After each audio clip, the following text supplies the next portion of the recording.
Buenas queridas, we made it back to another season of the BEAM&Flow podcast. I'm your host, Chloé, and we are in season 11 of the show all around aligning your body, energy, awareness, movement, and bringing all of that into flow.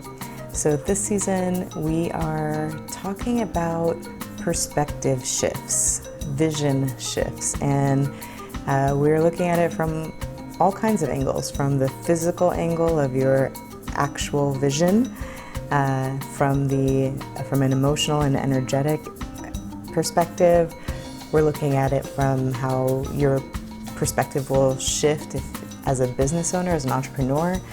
And then we are getting into some really vulnerable shares from me around deep perspective shifts over the past few months. So I'm so excited to share this season with you, and let's kick it off with Dr. Samantha Slotnick. So yes, I am in South Carolina, in Seneca, South Carolina, and I love it. I really love it. And so I will answer any questions you have about Seneca because most of my listeners don't know that I have moved here yet. But before we do that, I just want to introduce you. So I am very excited to be talking with Dr. Samantha Slotnick today. I have been working with you, was it like the end of last year, maybe, or the beginning of this year, somewhere? It's not that long of a journey since we connected, but it felt like we knew each other before we met. Like it was just very easy to communicate, and and I think also there's been a lot of transformation that you've been going through, and it's exciting for me to be a part of that journey as well as a facilitator of your journey because I think one of the things that I do as a holistically oriented provider of vision care is to maintain a large connection or network with people who are also facilitators. And so I don't think about the limits of what I can do and try to handle it within my realm. I think about what the person needs and I try to do what is within our scope, as well as open doors to people who are like-minded holistically and can share in the journey. So I think it's actually been really fruitful for you. And I have no idea what you have in mind to talk about other than let's chat. So. Yeah. That's okay. So I tend to keep things fairly loose, and that's because the people who I invite on the podcast, I'm deeply interested in and curious about. So I generally have a good feeling that the conversation is going to go where it's meant to go. I have some general ideas of what I want to talk about, but so far it's worked out, keeping it in flow. Well, I'm letting you drive, so go right ahead. Awesome. I happily accept that responsibility. So I met Dr. Slotnick through a friend of the podcast, Neil Hannigan. Hallinan. I can never say it right. But folks who have been watching for a bit saw Neil's interview. I think it was last year that I interviewed him. And basically, Neil and I had come to a place in our journey together where he was saying the holding that's happening in your neck, and I'll show everybody, it's a lot better now, but this right SEM, sternocleidomastoid, was like a rock. And it had been that way for at least 20 years that I knew of. And all of the PRI work that we had been doing was working because my testing of my movement and my sensory ability in every other place was right where it needed to be, but this wasn't letting go. And so he basically said, well, I'm out of ideas, so I'm gonna have you connect with a colleague of mine, Dr. Slotnick, and she knows a bit about PRI and she has a different approach to vision care. And I'll remind listeners that in PRI, any imbalances that you have really go back to sensory inputs in your body's ability to find itself in space. So we're talking generally about feet, eyes, and ears, and your mouth. And we kind of ruled everything else out for me. And we went to, okay, we need to look a little bit closer at my eyes, at my prescription. So I came to your office in, I guess it was the end of the year or January, somewhere in there. And I was very excited to meet you because I had never been to a holistic eye person ever. And I didn't even know your full title yet. Like, I didn't know what functional behavioral optometry was. I just knew Neil said to see you. If you had some experience with PRI, I felt like I could trust you.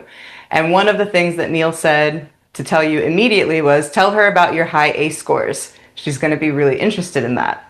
And I thought, an eye doctor who's trauma informed. That's cool. I'm about that. Let's check it out.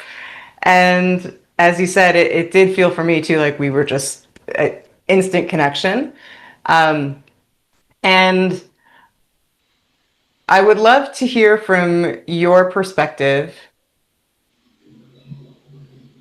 Well, two things. First, let's start out with how what you do is different than a normal vision appointment that someone is going in for. Mm-hmm. And then what did you notice as we started working together that gave you the inkling that this might go beyond even what you would be able to help me with from a vision perspective? Can I ask for a pause for a moment? Yeah. I'm going to pull up whatever I actually have of your record.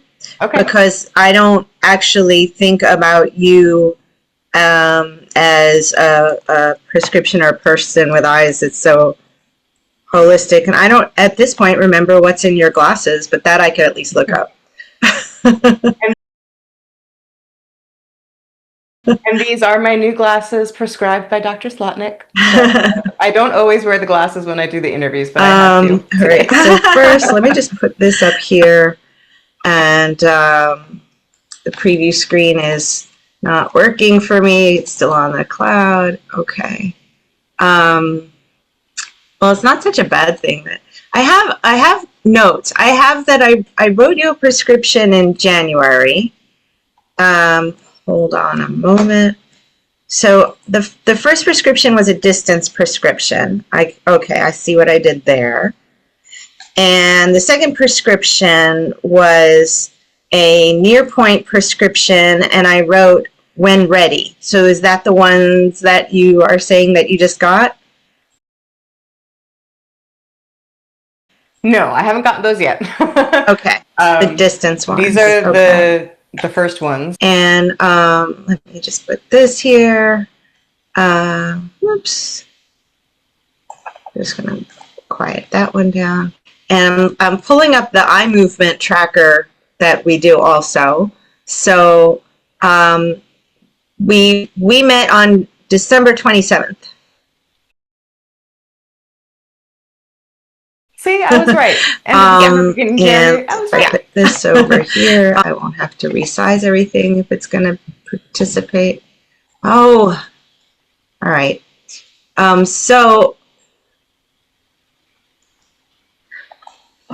And then that's where you were next. Okay. All right. So first question, I did not see you with the new glasses yet. Is that correct? You have seen me with these. Yes. Okay. Yep. Right. I got them. Oh, okay. That same day I went and got them. You did not wait. Oh, okay. No, that is a theme in my life. She does not wait. I don't want to wait. Okay, so before we get into the stuff about me, what's different about you and how working with you goes as opposed to going to see a traditional optometrist? So I consider myself to be a behavioral optometrist. I got into optometry because I had my own visual journey, and my approach to vision care has a very high level of regard for who and how a person is driving the way that they utilize their instrument, and that instrument is the body. So our bodies are the way in which we engage with the world, and where what I do in my vantage point aligns so well with PRI is that the way that we sense our environment dictates how we set ourselves up to move. We have sensory motor systems. You mentioned eyes and ears and feet. And I don't think about myself as an eye doctor, although technically I certainly am.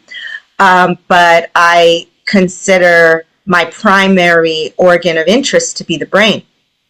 And so the commonality there is that Command Central is gathering data and also directing instructions. So some of that is happening while I may, for convenience of communication, describe it sequentially.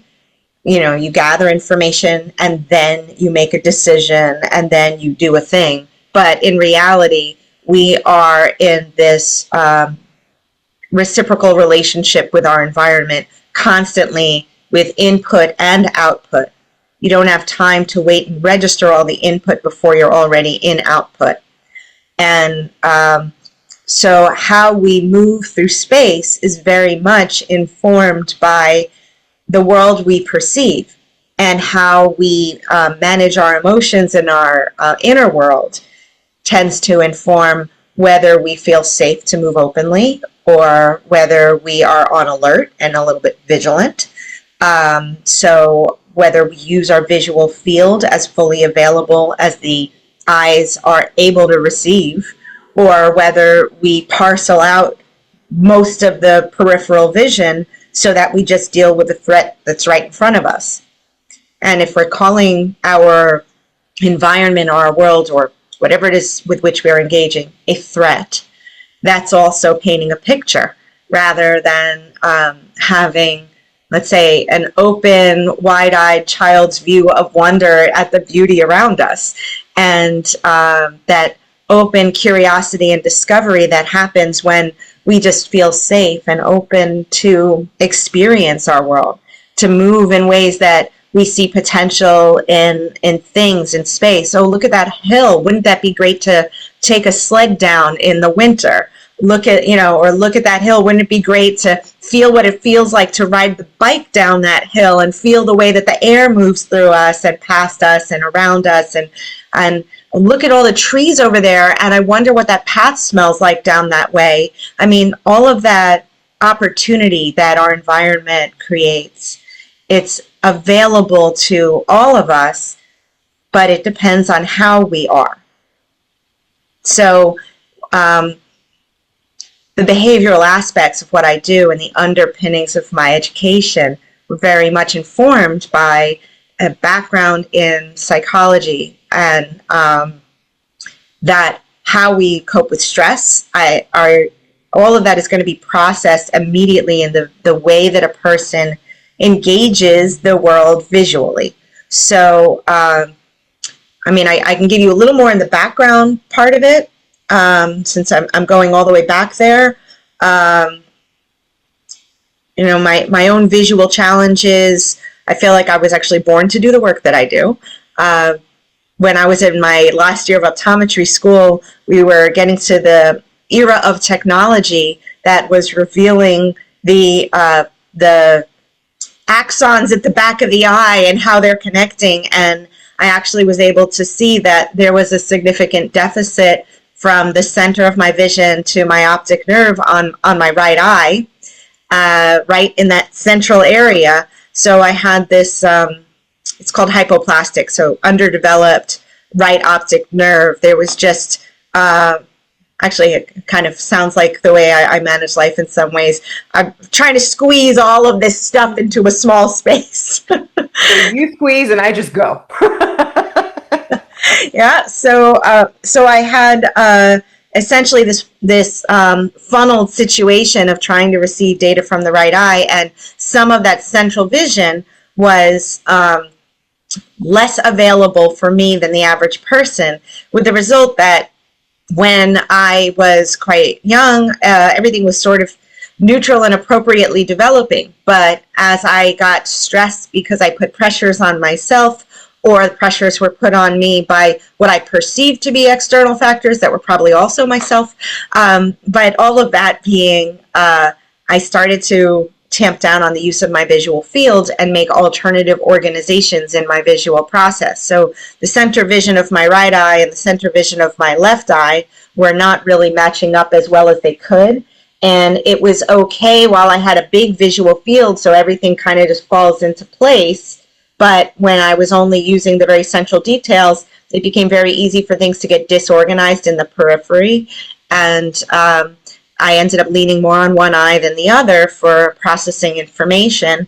And the two eyes started to take on different roles. So I developed skews in my own visual system, and part of that came as I put myself under more stress. The things that I used to like to do suddenly didn't seem like things that I like to do. I wanted to like to do them more than I actually was liking to do them, and things that I loved, like reading, started to become things that were uncomfortable also. And by the time I was in college, I was having double vision within 5 minutes of trying to read something. And I was a pretty good auditory learner, so I usually, all through, grade school, middle school, high school, most of high school, I can make up for problems by being a pretty good student, integrating things quickly, having good conversations, and then output was pretty effective for me, meaning like I could write well. It was easier for me to write something creative than for me to take in new information and integrate that and then write about it, because the part of taking it in was slowed down, and that made it harder for me to make connections between things. I would go and get Cliff's Notes, to be honest, to make it easier for me to make sense of the wide swaths of a story, and then I might go back and make some sense of the details that I was using. Essentially, give me what to look for first to help me out here, because I couldn't keep up, and I could make it look like I could keep up, but in fact I was really struggling. And so my interests in how we are in psychology were always running parallel to this very strong drive to understand how everything works. Like, I think in a past life I probably was making watches and like really good at putting the gears together and intricacy, and there's just a sense of, I really love the delving into the analytical, and I was very, very, very good at math. So I was good with calculus and seeing how, imagining how some numbers actually meant something, and I see numbers as forms and like graphs, and how if you move the graph through space, like integral calculus, how things would move and relate. And I bring that up because ultimately that is exactly what I'm doing right now in my work. I am perceiving a refractive state, like a measure of an eye, as how light comes to focus at the back of an eye, also understanding that you've got two eyes and how those two integrate so that a person can regard stereopsis, solid vision of depth, binocularly informed depth perception, how that is facilitated by tweaking the way that light is coming into the eyes. And so rather than pay hyper attention to let's get the center in focus, which by the way for me was a major fail in my own rehab, I started to think about how do we open up the person's awareness for space. So I'd say where what I do is very, very different from most of my colleagues in perspective is that most of the people prescribing lenses are looking at how do I titrate the lens to get into perfect central focus at the back of the eye. And so they're interested in the least you can see with each eye. But I'm interested in the most you can see with a pair of eyes. And so I've flipped my interest to what does the lens do to space? How does that person perceive through the lens? And how do the two kinds of sets of graph paper that you create when you're using lenses to guide what is in focus for a person, how do those sets align? So if I've got one eye that's getting data that's sort of oriented this way and one eye that way, the brain is going to say, oh, I don't really like how those go together, so let's ignore this one and pay attention to that one for here. Let's ignore that one and pay attention to this one for over there. Let's alternate, and then you end up with a flattening of space. So I have learned how to find the room for give and massage the way that we input the data so that each eye has enough clarity to be involved in the environment, but also change the script so that, and I mean that in the double entendre sense, like the instruction set, as well as the prescription, which is the instruction for how to make the lenses, but the instruction for how to use space is really the script. And we are modifying it so that the brain understands it better. So for example, I might have the two eyes get a little bit of a splay in the way that they look at the vertical, because then the two eyes together actually get more depth perception as a partnership. I might emphasize the ground for people who feel really unsteady on their feet, and we might bring up the ground a little bit more under one foot or the other. Obviously, that works really well for people who are in PRI, who are interested in how do you sense your environment. Vision is incredibly capable of guiding that conversation with your environment. So I've gone first person through many of these journeys, and I think the psychology of how we engage with our world is also highly malleable. So I work in vision therapy as well as with the lenses, and we guide mindfulness as part of how do we help a person calm their nervous system, how do we help them to be available to the environment differently, how do we help change the way they speak to themselves when they have challenges, basically teaching them how to have rose-colored glasses, start seeing the potentials in things rather than see the problems. A lot of people like to diagnostically problem solve for where is that root source of the problem. Ultimately, when it comes to what I believe are the most effective treatment modalities, you've got to be willing to start from now without spending all of this time going backwards. You've got to start from where are you now, how do we start moving forwards, and changing the way you're orienting yourself now.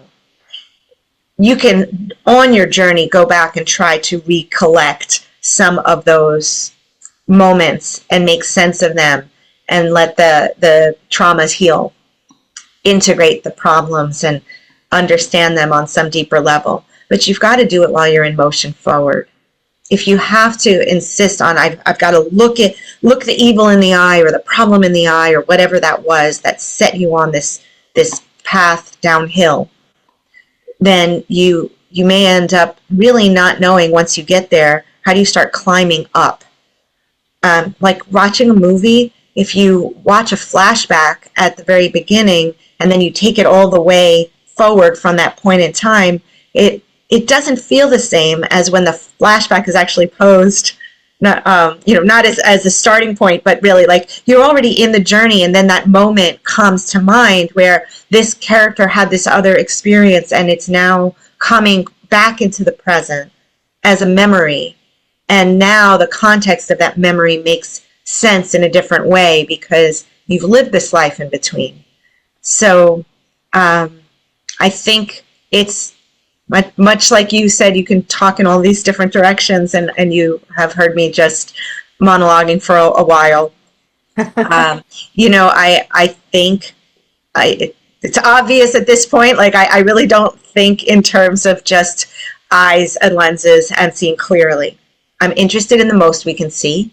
I'm interested in how a person feels. I'm interested in how the slightest little adjustment of a lens can create a sudden release in the body.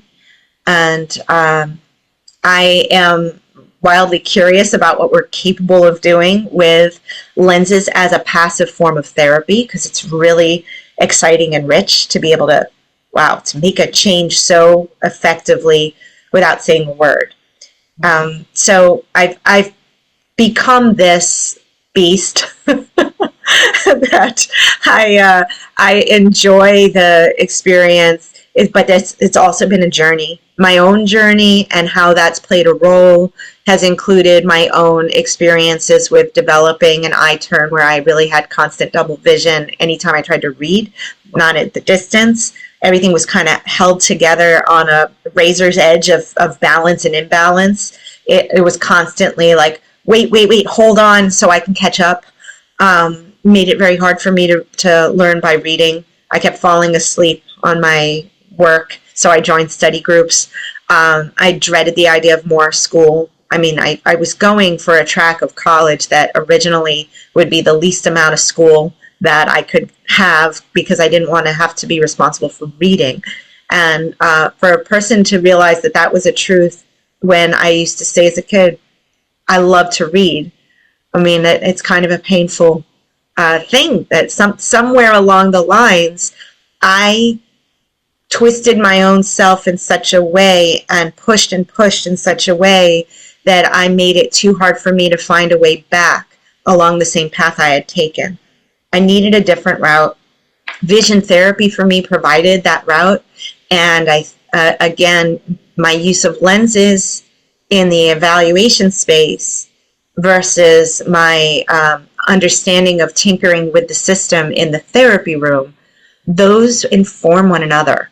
And also I'm a researcher. I spent at least a decade doing vision research, both anatomically oriented research and when the era of ophthalmic exploration really got rich during what's called optical coherence tomography. That was in the background of the stuff I did in my undergrad for my BS. I have a BS in physical chemistry.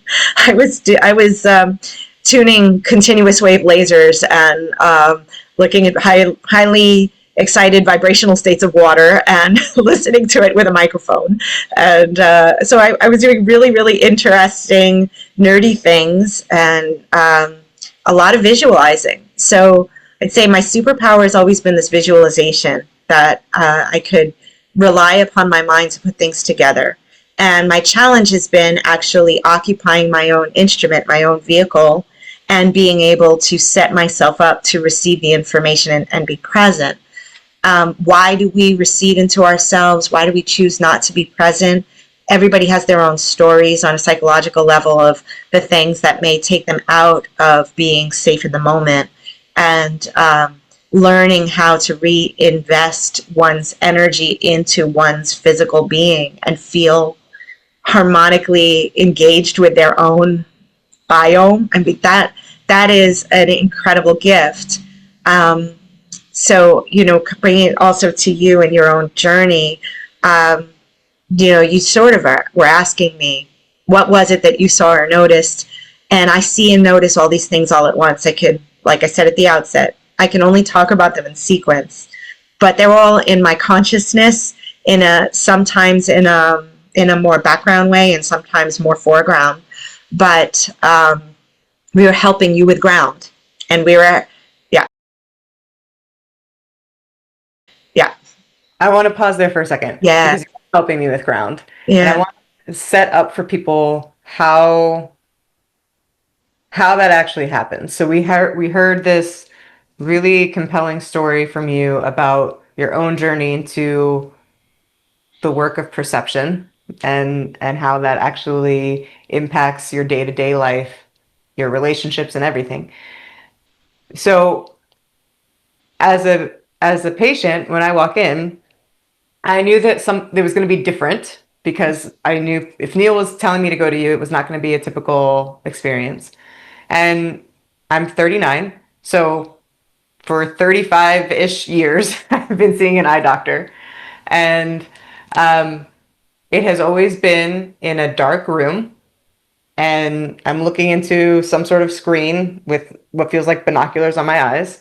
And there's often like the pressure, the air pressure thing that poofs, and then that feels uncomfortable.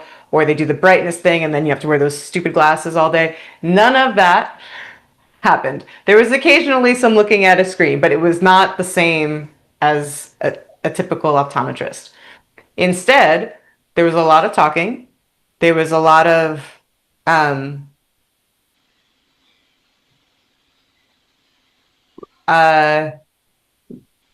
I'll call it like visceral visual testing. So I'm using a pencil and looking at a screen, and that is that the side 2-eye one? You had you're looking through what's called a telebinocular. Yes. So you're holding two pencils, not one. Yes. And you're looking at a piece of paper on which you're about to make marks. And that process, immediately I was like, I feel anxiety. And I said it out loud. I was like, this feels anxious, like I'm going to mess up the test. Like it took so much effort to do it, and to do it, it just felt like so much effort. And I remember like, wow, that was a whole somatic experience that I just had taking this vision test. And then that test is called the VO star. The VO star. So there were a couple of different types of tests like that, and that you were also watching and taking notes and recording as I walked up and down the hall in your office. And so all of those things are happening in a normally lighted office where my vision is as it would normally be, as opposed to most of the time when you go to see an optometrist. Like I said, it's all in the dark. Most of the time we're not seeing in the dark. If it's dark, usually we're asleep or we're watching TV, but that's not how we typically process information, is in the dark. So I wanted to kind of set that up for people to have a visual understanding of what was happening, where you did start to see things that were like, okay, definitely there's some visual things that we can address, and there's something else going on here. Yes. So let's while we're talking, I get some memories of how you are engaging or responding. There are some things that I do that I set the stage differently in my office. As you pointed out, that I first actually start 95% of my patients in that space. Even if they're as young as 4 or 5 years old, I'm often doing this same 2-pencil activity. And it's a projection into space. Each of their eyes is participating. Each of their eyes is guiding each of their hands. They are processing whether they can see in the peripheral visual field for both eyes. And I ask them to look straight ahead and check that they can see both of the pencils. They've guided them to this place in their peripheral vision. Well, they look here and they guide that one. They look here and they guide that one. Then they look straight ahead and they see both of them. And even just that experience of, wow, I am aware of both of these pencils. I've placed both of these pencils. So you're not just perceiving something that is shown to you. It is not purely receptive. It's sensory motor.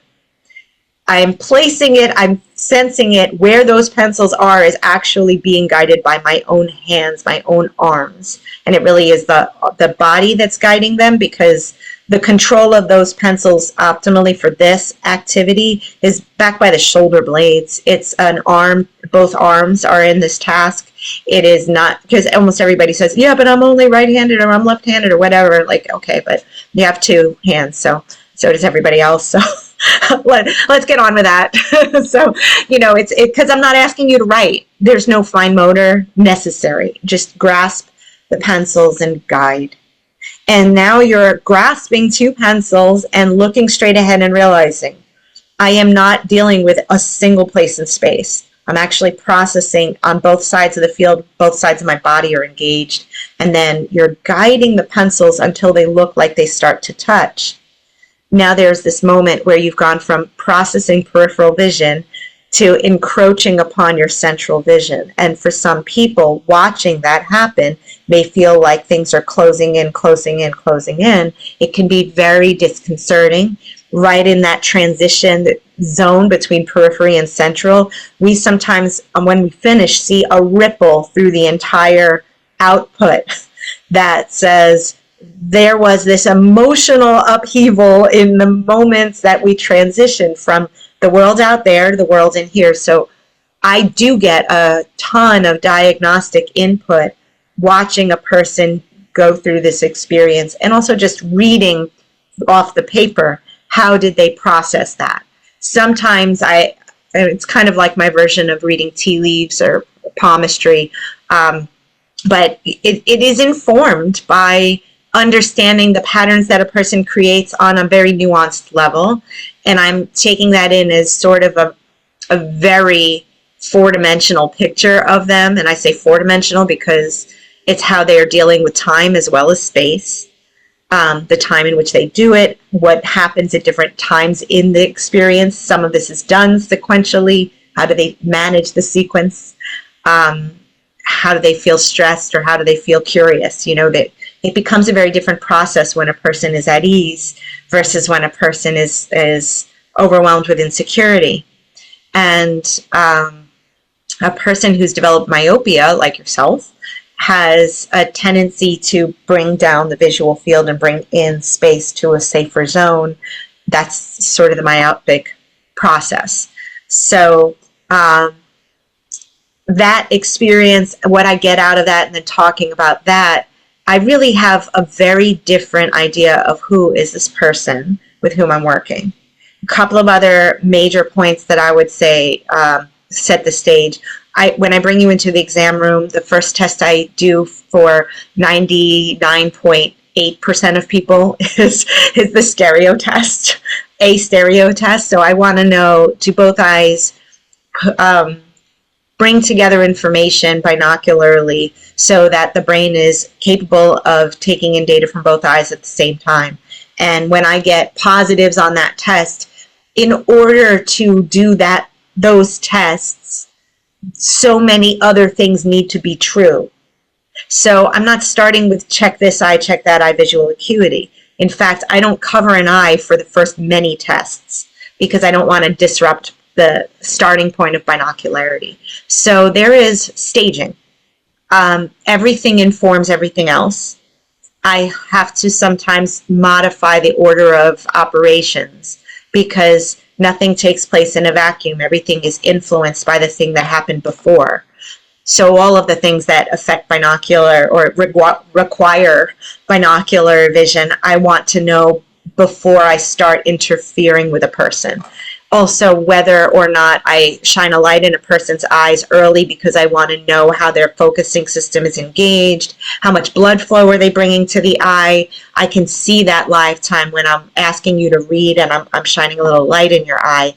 I want that data early, but my people who have sort of that anxiety and trauma about them, I wait a little bit because the light in the eye will also send your nervous system through the roof, and then it affects negatively other tests that I might do. So sometimes I shift the order of those intake tests. And the other thing that I think most of my patients will remember is I take out the silver and gold wands. They're called Wolf wands after Bruce Wolf. So these wands are highly, highly reflective. They actually are mirrored spheres. So the silver one in particular, it creates a very perfect tiny version of you that as you watch it get closer, there's this interest. So smoke and mirrors, I am using mirrors to help people choose to look at something. Because, I mean, let's be honest, who doesn't walk by a mirror, catch a glimpse of themselves, and not pause to look? It's very hard to not look, right? So I'm using a highly visually engaging target, which is you. Exactly. But when we do this test, I'm also doing, so it's a subset of or there are 4 subsets to that test. I'm watching smooth pursuit eye movements. How do you follow a moving target? I'm watching How do you follow that moving target through a three-dimensional sphere of space? So now I'm working in your visual field, not just how do your eyes move linearly, but in this three-dimensional field. Also then watching you shift between two targets, so the silver and the gold. And I'm interested in how well you are able to stay present with the instruction that I've given you, and when things are moving in your visual field, can you still stay centered on something while you're aware of something else? I get a lot of information about how on guard people are in that switching parts, like the between the silver and gold, because a person who's on alert cannot, like, the eyes don't lie, right? Like, the eyes are going to start catching something's moving, something's over there. Their eyes flick in that direction, then they may redirect themselves to the target that they are supposed to attend, to which they're supposed to attend, but they don't necessarily have the ability to monitor it with ease. And again, we're back in that safety and visual field. So I'm getting a lot of information about how a person deals with the stressors, not just from converging, because yeah, that's adding stress, but also there's movement, and there is things that are not necessarily in concert with one another. If you take a big step back, you can hear the harmony between the bass section and the violins at the top, okay? But you may only be able to listen to the bass as the bass and the violins as the violins, and not realize, oh no, they have this perfect support of one another. This whole structure, this substrate of the music is all this simultaneous coming together. That happens visually if you allow it, but you can parcel it out and put your attention on different things if you are not prepared for processing it as a whole. And so how I speak is really how I'm conceiving of these things. I may draw out different analogies for different people as I get informed from, the man upstairs, so whatever that is. But that aspect of testing really tells me a lot about how a person is. It's also, there's a lot of visual information as far as one eye is the leader, one eye is the follower, a person is on alert or not, they tend to undershoot, they overshoot, how do they predict where they need to go? There's so much to it. When you start to ask, how do you know that there's something else here? Well, because I might be able to put my toe in that pool, but I start to get the data in these processes. The other thing I would point out, you have a thing you want to talk about that maybe before I mention another part. I just want to kind of double click on that you're observing not only the patient's ability to do the thing, whatever the exercise is, but how they are being while doing whatever exercise it is. Right. And I would imagine that noticing of the being is part of what informs you saying, hey, there's something else here. And Right. I would like to openly give permission. In this situation, I'm an open book. So if there's stuff that you remember and you're like, I don't know if I should share that, it's probably been shared on the podcast already. So it's fine. I give you permission. I'm very okay with that. But I'm really, I want to talk about this more because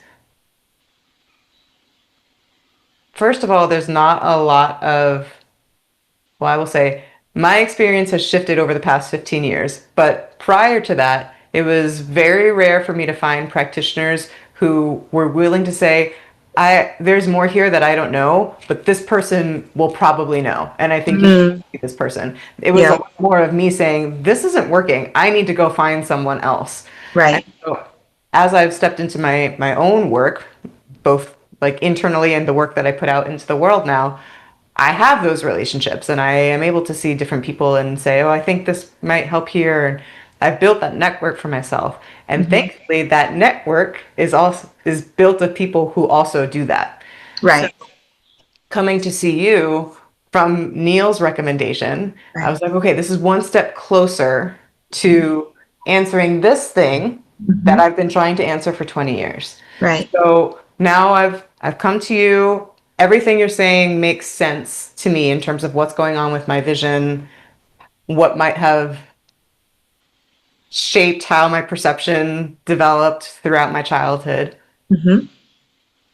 And I can't go into detail yet about Dr. Miho's work. She will be a guest on this podcast, but because it's not public yet, I can't say much about it. But I do want to touch on the fact that there was more to look at. Yes. And how you were able to perceive that. Oh, right. First, that's where I kind of want to go. So on a behavioral optometry level, what's the relevance of the sternocleidomastoid muscle, the SCM? That muscle is managed by the 11th cranial nerve. It is not one of the muscles that we generally think of as important for vision. Couldn't be further from the truth to think about it, not connected. Why? What does that do? That muscle is bringing our head into different positions in order to bring our eyes into different positions. Why do we turn our head? Why would you turn your head ever? Because I need to see what's coming. Yes. Or where I'm going. Yes. You turn the head to look, right? So these things on a larger visual field, within a small area, the mass of moving an eye is much less than the mass of, that's moved when you move the whole head. What takes more energy? Moving the head compared to moving the eye. The eyes are these little, does it even weigh an ounce? I don't know. But it does not take nearly as much force to move the eyes as it does to move the head. But when things go beyond that, let's say, initial degree of offset from straight on, then we start to actually send messages from Command Central to the eyes and the neck at the same time, so that when something happens in our peripheral vision, we're able to look right to it. So both the eyes and the head deflect. I'm not only moving my head to come to a rest there. If I notice something way off in my field, I bring my eyes to that side as well as my neck, and I can do it in one fell swoop by sending the appropriate neurological input to this concert of my instrument, my output, right? So we can learn to turn the eyes and the head in concert for different eccentricities in our visual field.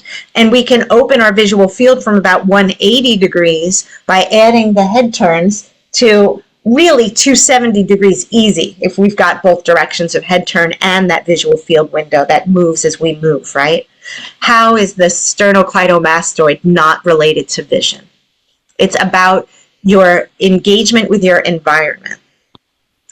Now, there are other therapies out there that are that have based themselves in understanding that where we saw or experienced something in our visual field may end up being connected to trauma. So EMDR is a form of psychotherapy that's called eye movement desensitization reprogramming, I think. Can check that for me, but essentially we are exploring, actually they often use those same wolf wands, don't they? They started in optometrist offices, so those wands are being used to move into parts of the visual field, and sometimes we have memories that sort of localize. The realm of neuro-linguistic programming. How do we access visual, our visual world internally? We're basically using the eyes to unlock those memories where we're storing little pieces of data at different directions in our gaze field, at different depths or distances within our gaze field.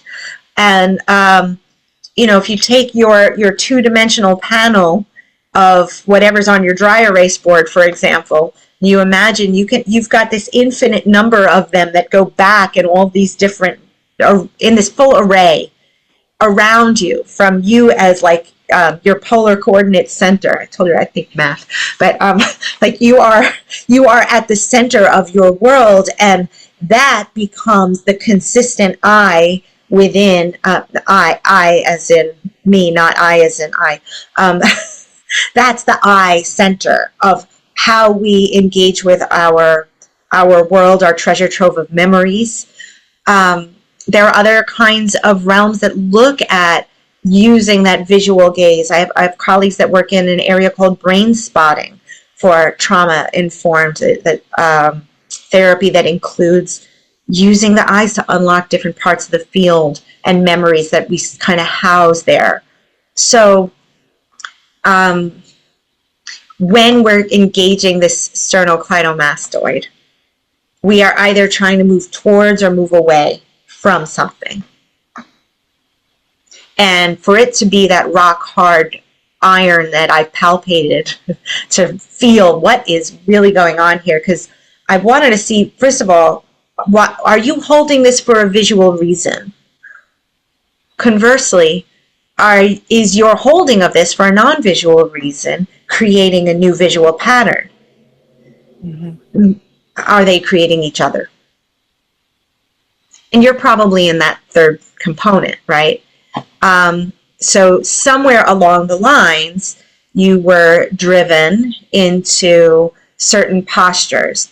And so even though you're feeling better and I see less of that activity for you, and I keep mirroring you, but it's on your, because I'm watching you, but it's on your right side, and I'm just mirroring you, which is fine for you, but not for the audience. Just wondering probably why am I on the wrong side for you. But it's on your right side, and your head pulls also slightly to your right side, and your smile is stronger on the right side, like your cheek turns up more on the right side, so you've got like this a little bit of a you're getting more crooked smile. Yes, and you've got the like you get the natural, which shoulder is going to come up, it's going to be the right side, like so when I was trying to help you level out, we ended up with a lens that is at axis 175 for your right. So I'm going to have to try to mirror this again. So for you, 175 and 20.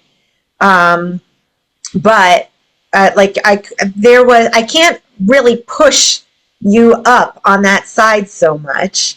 And I gave you a sense of the ground that let the ground come down and away from you, so you felt less threatened. But also the majority of normally sensing humans are heavier on the right side, and the left shoulder would be more likely to be up. So you're already in what Neil probably would call patho. Like you're not in the typical human posture dictated by the fact that our organs are asymmetric, and we've got two parts on some things but one part on other things, and where do you put this whole puzzle inside the body? And the liver has more mass than most of the other components, and most of it's on your right side, so you're heavier. One is heavier on their right leg, and so usually it's more common for a person to have the left shoulder higher than the right. Especially when they're walking or just standing, they'll put more weight on the right side. So your body does not say that it's doing that. And so you're a rule breaker, Chloe. Yes. So in terms of how do I try to release some of that? How do I create, as we talked about the graph paper between your two channels, I exaggerated slightly your sense of the ground, and I tried to pitch it for you in a way that helped it feel like the world could unfold with a little bit less of discomfort. Now, in looking at the prescription that I wrote for you, I know what the lens is doing to the world.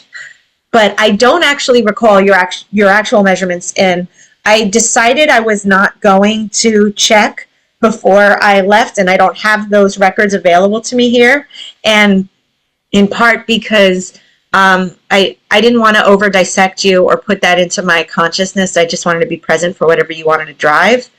But that all of that is to say, I don't know how much I moved it off of your actual measurements.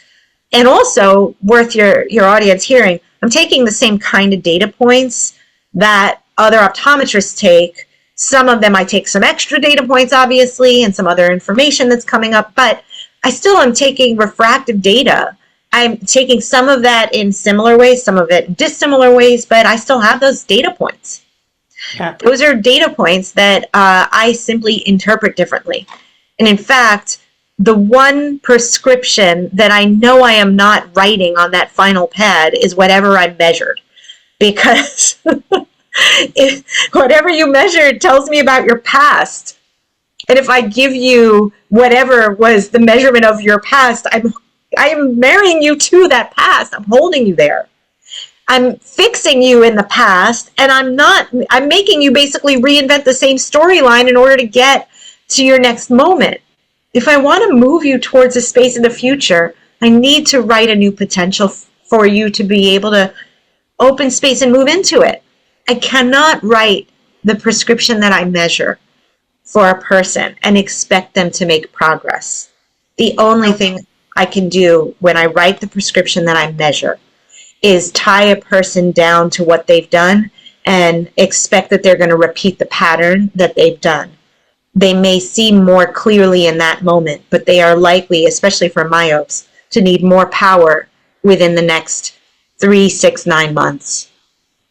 I will say that was one of the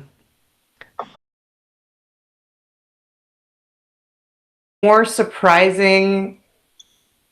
I knew that it might be a possibility, but the experience of wearing a less strong prescription was wild. Because the pattern up to that point throughout my life has been I put glasses on so I can see clearly, so I can see 20/20, right? Like I want to have perfect vision. I don't have perfect vision in these glasses, and that's intentional. If I'm driving, sometimes I have to squint a little bit to see the signs clearly from where I would be able to see them with my older prescription. And some people might hear that and be like, well, that doesn't sound like that's helping you. And the reality is my headaches are gone. The dryness in my eyes that was causing my eyes to actually tear up at the end of the day or after a long day, pretty much gone. So there's a lot of tangible results that I see and feel in my life by having a less strong prescription. And the way that you explained it to me was so beautiful when I was in your office. And I feel like it would be a really good place to kind of leave us at the end of this. So I'm going to butcher it, and then I'm going to ask you to say it the right way. But it was something about how you're not interested in me being able to see everything clearly. You're more interested in me being able to feel safe to see as much as I can see.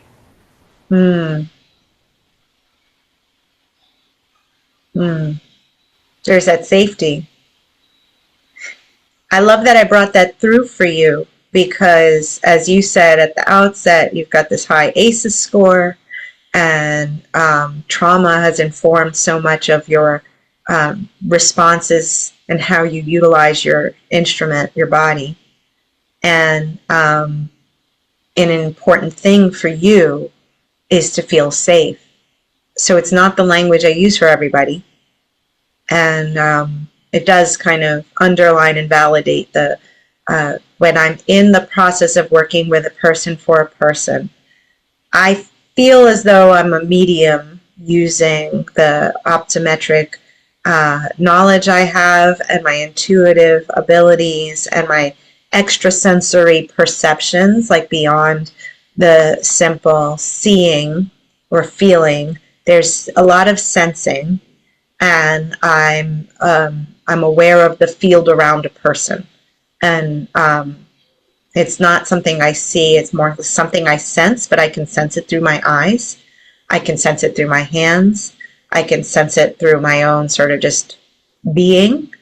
And I find that the words find me, and I'm just making myself available as a channel to help a person hear what they need to hear. Also, I think when a person is prescribed glasses and they are not prescribed in the standard paradigm or modality, that it's important to be clear about the purpose of the lens. So the lens is, as you said, that I said, designed to help you feel more safe.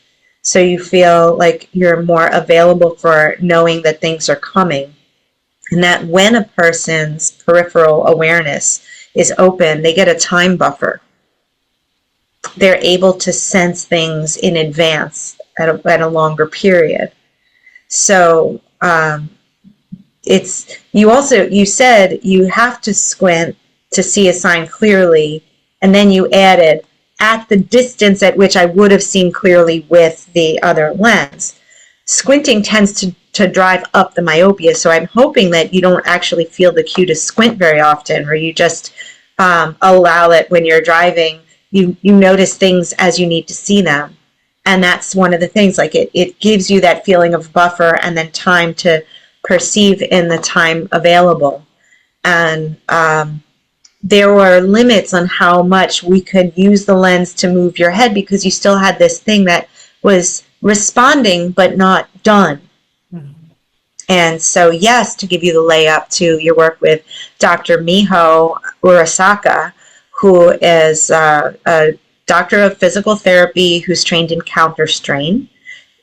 Counterstrain is it's an extraordinary process of sensing into these connections within the body and the fascia, and sort of unwinding, sensing where are these strains and patterns that we hold, and helping sit with them to release them. And that trauma tends to find homes in the body as sort of like memory pins for things that happen. So having a somatic release experience that allows us to let go of some of those things, we get ready to be ready, and then we get ready to let go of these things in due time on the journey. So we get these little flashbacks that allow us to say, now here's the memory that may have come up. And I'm trying to remember exactly what was the situation. Oh, yes. So like the honeybee, the cross-pollination that happens between patients, when I'm now working in a realm where I'm doing atypical work that is like a tributary of my primary field of optometry. And I am informing the way that I use optometry with my experience as a human who's had my own experiences with also being the owner of a body, or at least the landlord of a body, I guess. So, I don't know if we own or really rent this vehicle that we're in, but I've leased it long term, and I've gotten to get accustomed to how it moves and so forth.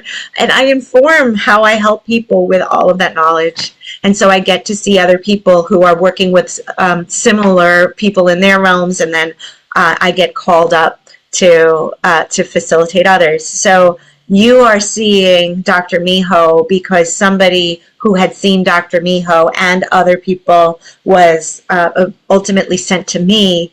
And the curiosity that Dr. Miho and I had about one another opened up our communications and I personally am scheduled to see her for myself in a few weeks. I can't wait for that visit to happen.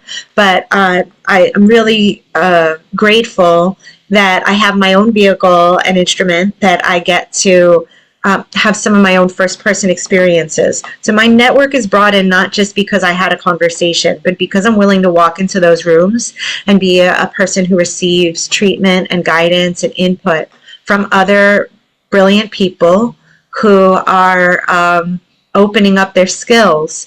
And I think that as we who are sensitive work with one another, we help open up those layers of that network. And so I've seen an explosion that is, that exponential explosion in the people with whom I connect, because I keep getting those batons passed between other patients. So we can thank a patient I had seen only maybe a year and a half before I met you for getting to meet Dr. Miho. And she's got brilliant and intuitive abilities, and her hands have their own brain. They're incredibly sensitive. Her fingertips each has its own brain. Like, she just has extraordinary depth of sensation through these powerful tools that she's developed. And so I think that she sees with her hands. She for sure does. Yeah. She for sure. And so I don't want to take away from what you might do, but just to say that I understood by touching and sensing around you that she could potentially help you with those patterns, including she does work that's called the limbic system protocol, where she's working on patterns that are in the body that originate with a memory. And she did this with me once, at least. But it was the most profound therapy session I had ever had, where she had me recall a memory. And I have to tell you, I walked in there not knowing what was going to happen, or that this particular process would happen. But she asked me to bring something to mind, and that particular memory that I brought up had been on its way to me as a reminder that was really deep in the past, but locked and loaded, ready to go. And she said, bring a memory to mind. And there was no question about which one it was going to be. It was like just sitting off stage, like right behind the curtain, waiting to come out. And the second that I brought it, it was such a multi-sensory memory as well. I remember the way she had her hands positioned on my head in one of the holds that she took, and she was like, yep, like whatever it was that I animated, she sensed it immediately. And there was this, all I can say is things happened and moved, and I was going through a process of release of a lot of trauma connected to that experience for the next 3 weeks. I mean, it just unfolded and unfolded and unfolded, and I couldn't talk about it for a while. I mean, I'm not really talking about it. I'm talking about it. But there was a long journey that she set in motion that was also tied into memory, tied into emotional experiences, and then places in my body. And also things that I would choose to do or choose to do differently because of that experience I had. So, that it changed my perception of the world and my perception of safety. So when I said that for you, wow, for me to be able to say, the purpose of this lens for you, it's not to see more clearly. It's for you to feel safe so that you can see what you're ready to see. The ability to be present in your body, as we described it earlier on, and to just be in your own journey, connected in your body. A lot of us have trouble with that, and we do a thing called dissociating. We perceive ourselves as if we're behind ourselves, not really fully present in that moment. How we produce sound in the present is different than when we are puppeting our body to talk. Mm-hmm. For sure. for sure. And I can definitely say that how I move through the world, how I produce sound, how I perceive the world has shifted dramatically this year since working with you and working with Dr. Miho. And I'll get into my experience with her when I talk to her. Right. But it has been profound, and I am really looking forward to next month coming in to see both her and you when I come to the New York City area for a visit. Um, I could talk about this all day, and I would love to have you back on the show at some point. But this has been just a lovely, lovely catch up for me personally, and so full of really valuable information. I have a feeling that I'm going to get lots of questions that I will be saying, Dr. Slotnick, email Dr. Slotnick. So my website is drslotnick.com. So DR, S as in Sam, LOT, N as in Nancy, ICK.com. And my practice, I should mention, is in Scarsdale, New York, which is in Westchester County. I do have patients who come from a long way. Sometimes they just need different perspective, and some people don't actually become patients. I'll have a consultation with them as sort of an educational opportunity to talk a little bit about them, but I'm not treating them, so they're not really my patient, because not everybody is able to get to me. Some people, we do that, and then they make plans to follow up and see me in person. I also want to say that when we worked together, it wasn't a single visit, and I don't usually have a single visit to do all that we did. The walking and stuff, that usually doesn't happen until the second, sometimes a third visit.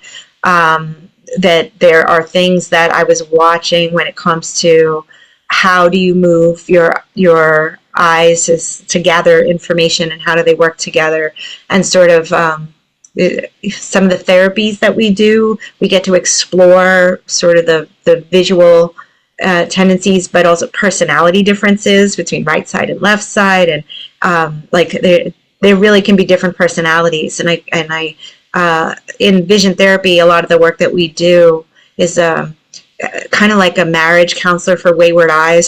Just like they haven't figured out how to have their relationship together, and we do work that helps them to integrate, to feel as though they have more of a room for one another to inform the greater third party view, which is the visual experience of both of them contributing from that, let's say, homunculus in the brain. So I want to point out that what we do, it's a journey. Not everybody really is a match, and I'm good with that. You know, we do awesome, amazing things, and I love what I do, and I do it with joy. And so, you know, when it's a good match, there's just there's a lot of richness, and I feel really honored and blessed to be able to do this kind of work, because I get to be a witness to some really magical transformations for people. I get to meet and get to know on a deeper level the people who come to work with me, like yourself. I mean, it's really a joy to work with you, Chloe. And I feel really like there's a responsibility that comes with getting to see so much, and I honor that deeply. So thank you for asking me on to have a conversation. It's just a lovely, wonderful thing to be able to start opening the doors to this kind of work.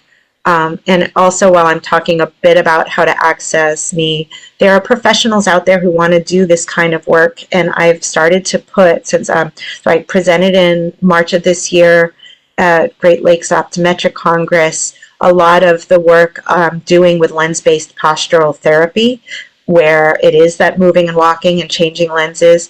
I have done enough of this now to see patterns and to be able to guide other providers of care to open up their perceptions, to learn how to observe some of the things that I've been gifted with getting to observe. And I think, like some of that I mentioned with my own instrument, I have a background in singing and in dancing. So I have these other experiences of using my instrument that definitely influences my perception of how a person moves in subtle ways, especially as a follower in dance. You pick up very tiny movements, or the movement that's going to happen before the movement. There's sort of a shift. So these are things that we can watch. And I have that now as a 4-hour seminar available for providers. That is currently at drslotnickblog.com, LBPT / LBPT for lens-based postural therapy. And I think that is a great gateway for helping other docs do this, because the demand by physical therapists is coming. This is work that optometrists need to be the only ones who could do this. It's not ophthalmology, it's not opticianry, it's optometry, but it's for the purpose of addressing posture, movement, and our regard for the world. And people who do vision therapy, usually behavioral optometrists or developmental or neurodevelopmental or neurobehavioral optometrists, where all these names are kind of interchangeable. We are people who process space and help people change how they look at the world and perceive. So the docs who need to know how to do this, I've put some information out there. You can get in touch with me, and I'm happy to help grow your ability to treat other people like this, because there are more Chloes out there. Well, I'm so glad to hear that. And we'll definitely have all of that linked in the show notes below, so you can click on that if you want to connect as a patient or a provider. Dr. Slotnick, I'm so grateful that you were able to make time to sit down with me today. And I'm really looking forward to seeing you in person in a few weeks. Me too. Thanks so much. Queridas, we made it to one of my favorite parts of each episode, the moment of flow. I love poetry. I love words and rhythm, and how when you mix the two, you get into a beautiful state of flow. And so I want to leave you with that at the end of each episode. So here it is, your moment of flow. What do you see? Shapes, colors, hearts, secrets. Are you sure? Sure that the image you choose is truth? What if this is all a projection? Who is the viewer, and will we always be both? Watcher and doer, choosing the screen, giving form to the infinite possibilities within now.